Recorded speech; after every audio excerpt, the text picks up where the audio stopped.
What time is it? It's science time! Science time. Let's all stop and just unwind. 1, 2, 3, 4, here we go. Learn so much your brain explodes. Lessons so cool, so fresh. Beat so big you'll lose your breath. Learning facts and real cool stuff. Scream for more, can't get enough. It's science time. It's fun, you best believe. Explore and learn new things. Come and join me, please. I'm Mr. C, and this super smart group is my science crew. Lila is our notebook navigator, Alfred is our experiment expert, Riley is our dynamite demonstrator, and London is our research wrangler. Working with my team is the best and makes learning so much fun.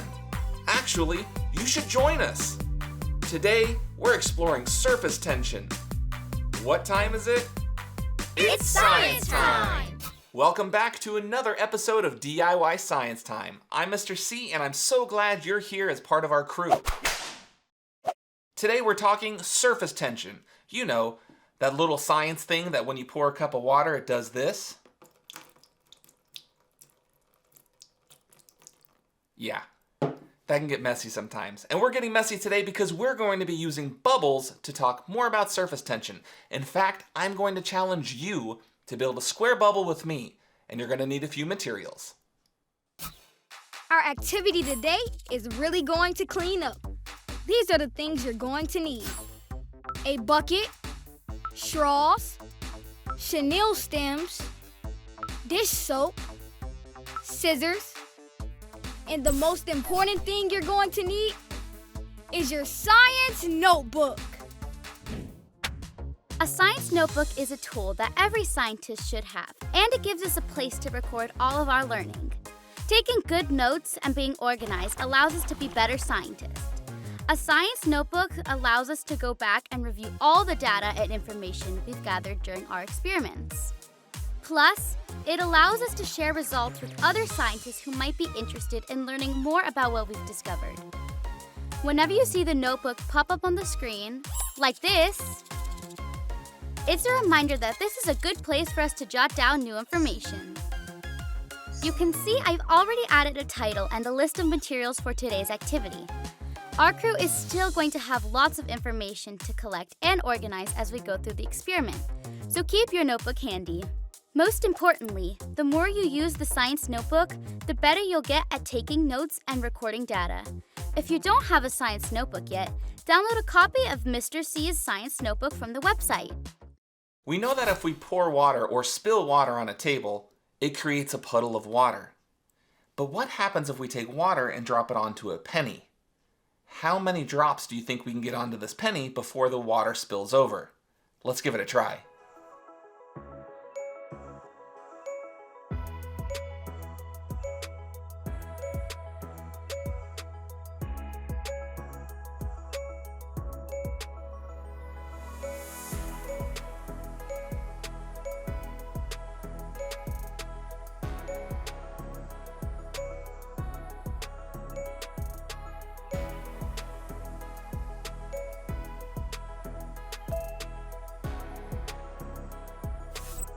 Surface tension occurs because the molecules of liquid are attracted to one another. This cohesive force keeps the water from spilling over the edge of the penny. As we drop more water on the penny, we start seeing a rounded shape at the surface. The molecules below the surface are attracted to one another and pull in all directions. However, the water molecules on the surface experience an inward pull because they don't have as many molecules to hang on to. This is what makes the surface of water so strong. Eventually, we have too much water and the force of gravity is greater than the surface tension of the water, causing it to spill over.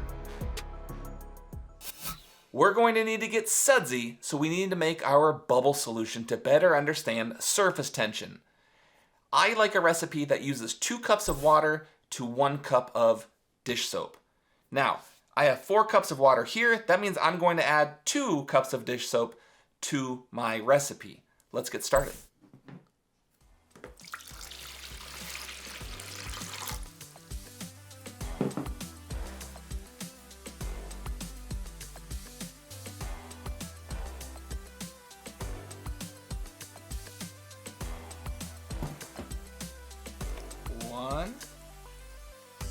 Oh, it smells good.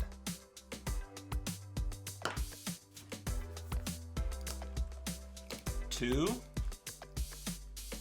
And now we need to stir it up. I'm gonna use my measuring cup so I can get as much of that soap off there as possible. Now, we're gonna measure, oops, we already have measured. We're gonna mix this up really well, and what's gonna happen is it's going to become a consistent consistency, and we want that. We want it to become nice and consistent so that we don't have globs of soap. All right, I think it's pretty consistent. Let's try something. I'm gonna take a little bit of soap solution out, bubble solution, and wipe it on your tabletop. Now grab a straw, dip it in.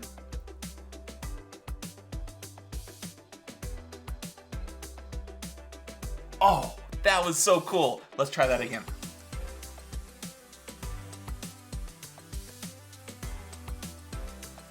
Adding the soap to the water decreases the surface tension of the water, and this allows the water to essentially bend.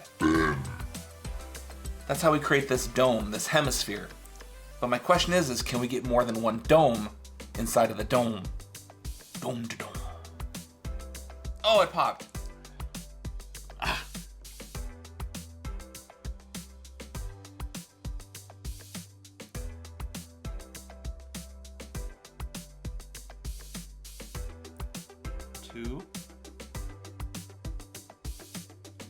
Two. 3, 4, 5. 1, 2, 3. Oh, one pop. Oh. Give it a try. Soap cleans our hands, and it also reduces the surface tension of water.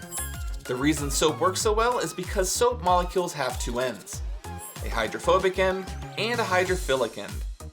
The hydrophilic end is attracted to water, while the hydrophobic end avoids water and is attracted to grease and oils. When you blow air into the soapy solution, the air gets trapped inside and forms a bubble. The walls of a bubble are pretty cool, and there are 3 layers. A soap layer, a water layer, and then another soap layer. And if we look really closely, we can see that those soap molecules are all lined up in a similar fashion. The hydrophilic end of each soap molecule is attracted to the water molecules, while the hydrophobic end is trying to stay away as far as possible. The bubble eventually pops because the water between the layers of soap evaporates. We're finally actually going to build our square bubbles. Well, we're actually going to blow a square bubble using a 3D cube. In order to build a 3D cube, we need 2-dimensional squares to do that. So we're going to use our straws and our chenille stems. First things first, I'm going to take an extra straw and mark where I think my cube is going to fit in the container. This ensures that when I submerge it, it's all going to get wet and I'll be able to blow a cube bubble. Looks like I am set and ready to go. So now I need to cut this to use it as a template.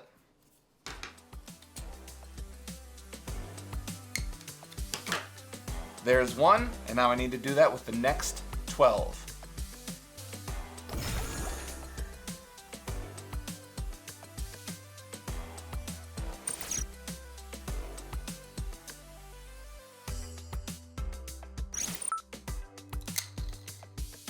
That was cool. Do that again.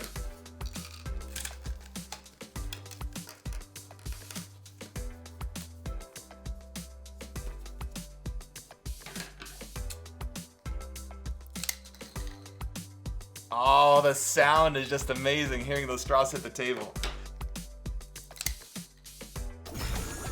Now that I have my straws cut, I'm going to be able to put the chenille stems into the straws.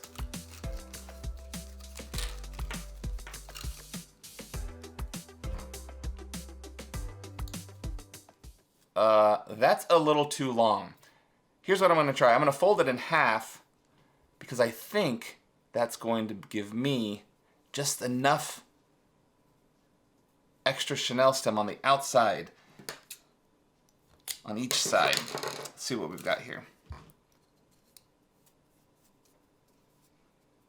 That's perfect. So let's just talk measurements really quickly. This straw has been cut down to 4.5 inches.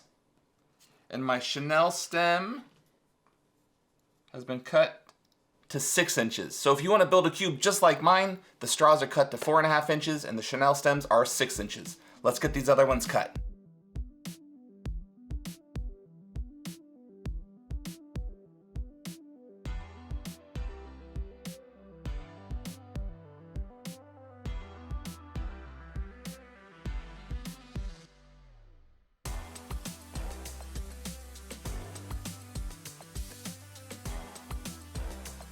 So once you have everything cut, now we slide the chenille stem into the straws. So we need 4 of each color. 1, 2, 3, 4, 5, 6, 7, 8, 9, 10, 11, 12. I'm gonna take my extra chenille stems, place them over here to the side. I'm gonna keep them just in case I need them. I don't think I will, but now it's time to actually build a cube. We're gonna create a square first.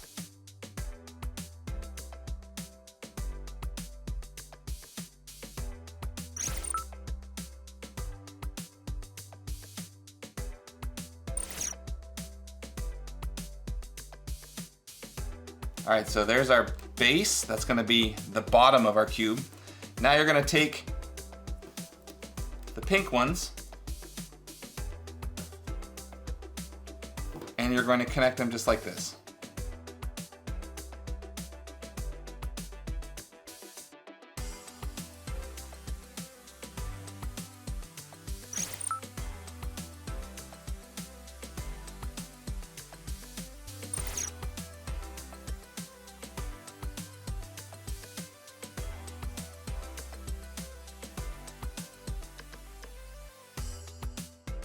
This is going to be the base.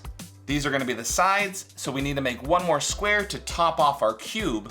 And that's what we're going to use the green chenille straw stems for. Set this over here for a second.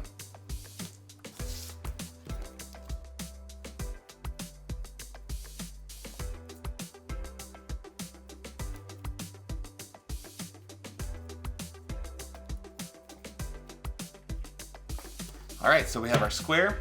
I'm gonna bring this back over, and now I'm gonna connect this one to this front.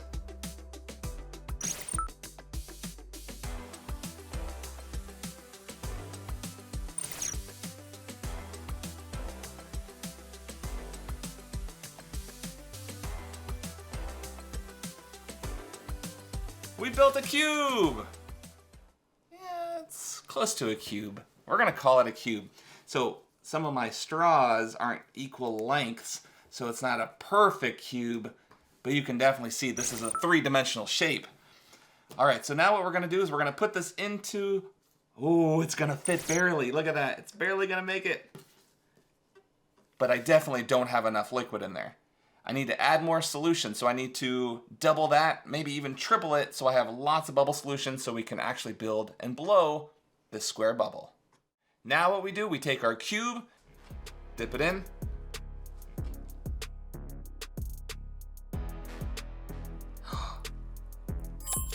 There it is.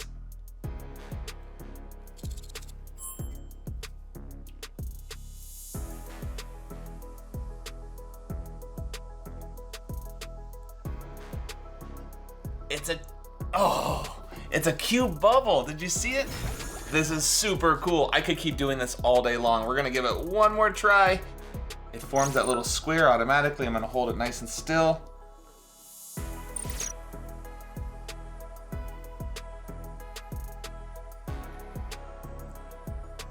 And I have the perfect cube bubble. When bubbles are formed, they stretch and look like long, giant worms. But once a bubble is sealed and removed from the bubble wand, the tension in the bubble causes it to shrink to its smallest possible shape for the volume of air inside of it. This is what creates the common and familiar sphere we see floating through the air. We've been soaking up lots of new information about surface tension. I never knew that soap molecules had 2 different ends and that a bubble was created by soap and water layers being sandwiched together. And that bubble cube, wasn't that cool? I included the results in the data section. I wonder if you could make other three-dimensional shape bubbles inside different geometric shapes. Sounds like something that would be really fun to try. We could also try making changes to that bubble solution recipe. The longest free-floating soap bubble was created in New Zealand and was 105 feet long. If you could stand that upright, it would be 1/3 as tall as the Statue of Liberty.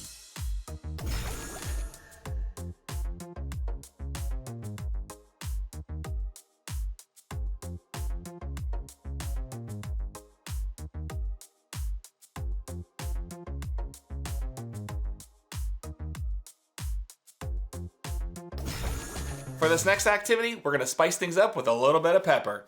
Take some water and pour it onto your plate.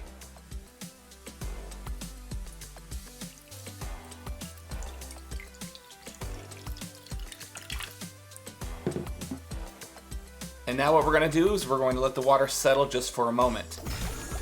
Now that the water's settled, we're going to sprinkle pepper all over it.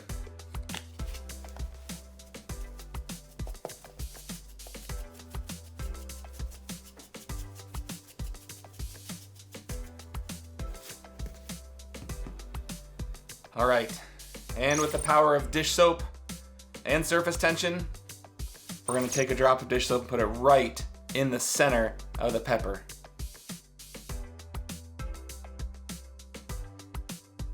Three, two, one.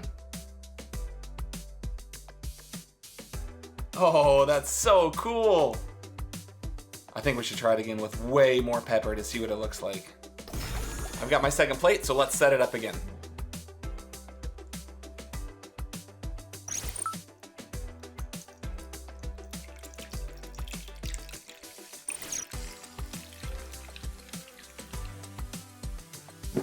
Gonna let it settle, just to slow down a little bit. And once it's ready, we're going to add our pepper.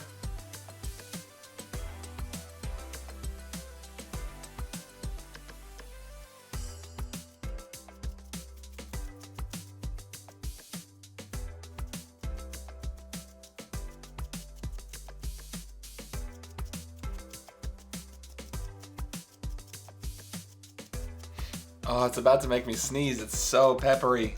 Okay, here we go. Take our soap. Three, two. Oh, I dropped some in. I didn't mean to do that, but it...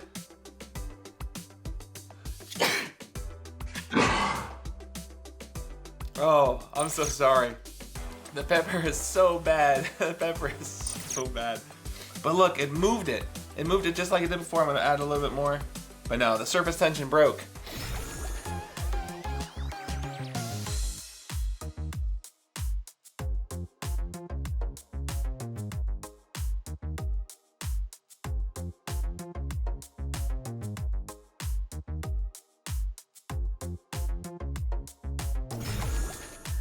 Did you know that some fish create a nest of bubbles as a home to protect their baby fish eggs? Male betta fish make lots of tiny air bubbles to protect and hide eggs from predators. Agnes Pockels was a self-taught German scientist who lived in Germany during the 1800s. While cleaning in her kitchen, she began observing and learning about surface tension. Her fascination with the behavior of water, soap, and dirt led to her developing a scientific tool called a slide trough. This trough allowed Agnes and other scientists to measure and better understand surface tension. I'm here in the kitchen too, just like Agnes Pockels, and we've been exploring all day talking about surface tension. So we're going to actually try to replicate that experiment by building our own slide trough right now. You need a couple of things, pretty simple. I have a baking pan, or I was going to say cookie sheet, but those would be like ginormous cookies. But I have a baking pan, I've got some water, some dish soap, and a couple pieces of aluminum foil. First things first, let's add some water to our container.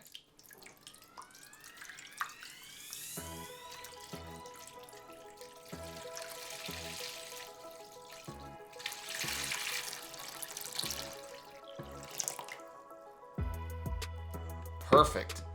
So now what we're going to do is we're going to let the water settle just for a second because it's already moving quite a bit.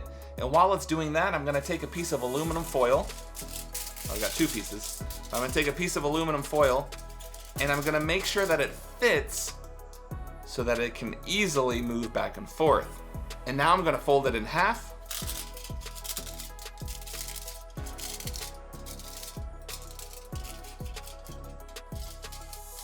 And I'm going to set it down into my water.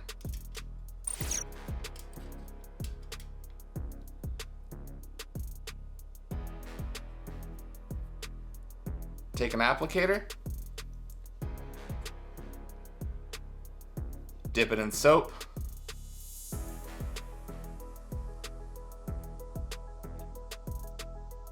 it worked. The slide trough worked.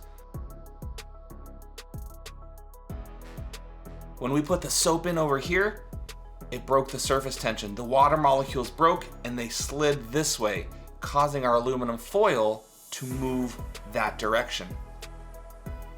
I wonder if it'll actually do something on this side as well. Nope, the surface tension's already been broken. Let's try it again. So, we put it in the center last time. I washed this out. I'm hoping I got all the soap out because if there's still soap residue on the inside, it's gonna break the surface tension of the water pretty much right away, and it probably won't allow our experiment to work. But what's really cool is you can try this different ways too. Put it in the center, put it on the left, put it on the right. You can see how strong the surface tension is, and my goal is to see if I can get it to float all the way to the other side. So I have another piece of aluminum foil. I'm going to create my little boat.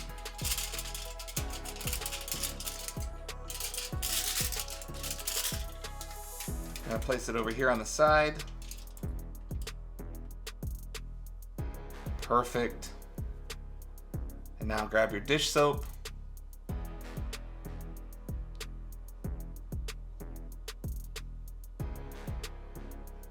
Oh, it almost went the whole way. That was super cool.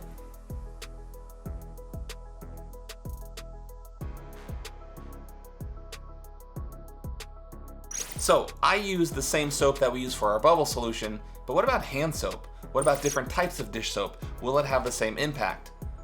Give it a try. This is super cool, super fun. And thanks Agnes Pockels for doing science in your kitchen so that we have something to do in our kitchen. Pretty cool. Ever wonder why it can be difficult to make bubbles? It's because you have to have the right solution. Be sure to visit the website to get activity sheets and bubble solution recipes to make your own bubbles. Here's another really cool activity that you can try. We know that paper clips dropped into water sink. But what if we could actually get it to float on top of the water? Here's the trick.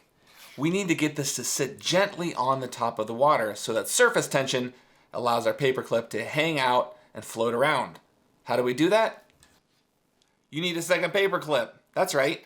You're going to take your first paperclip and open it up. You're going to bend it open. So it's basically like a little ladle, like something to kind of, like an L shape, yeah. Ladle stands for L.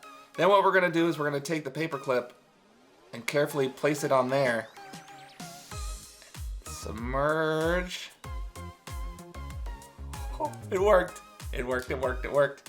Look at it, our paperclip is actually floating in the water. And that's all because of surface tension. Those water molecules are strong enough to hold it up and prevent it from falling in. But what if we take some soap?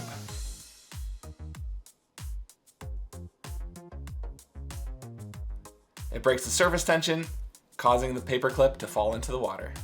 Pretty cool, right? Surface tension! Yeah! Water skimmers are small bugs that are so light that they don't break the surface tension on top of the water. This allows them to walk and skim across the water.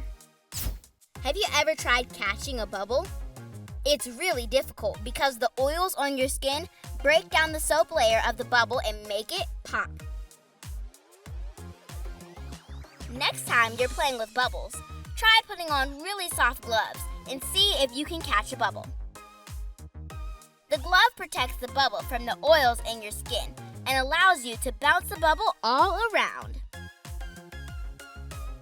What an amazing day today talking about surface tension. And if I'm being honest, we've only scratched the surface. I'm sorry, I had to say that. Bad joke. But no, seriously, we explored how soap decreases surface tension of water and allows us to make pretty amazing things like cube bubbles. Our cube here was able to create those cube bubbles on the inside because of surface tension. And I didn't think this was big enough, so I decided to make one of those.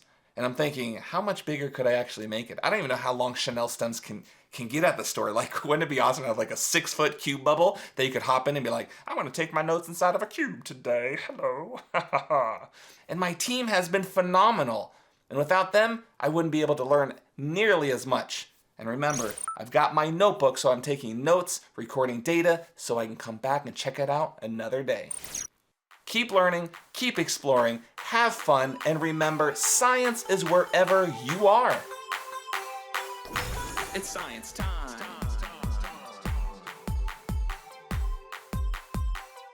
All finished and said and done. Ugh. I have 12 of each. Ugh. I like to use a ratio of 2. It's science time. Let's try it again. Take a look. Oh, that's so cold. It's science time. It's science time. It's so much fun. Learning fun for everyone. Oh, that's so cool. It's bouncing so awesome.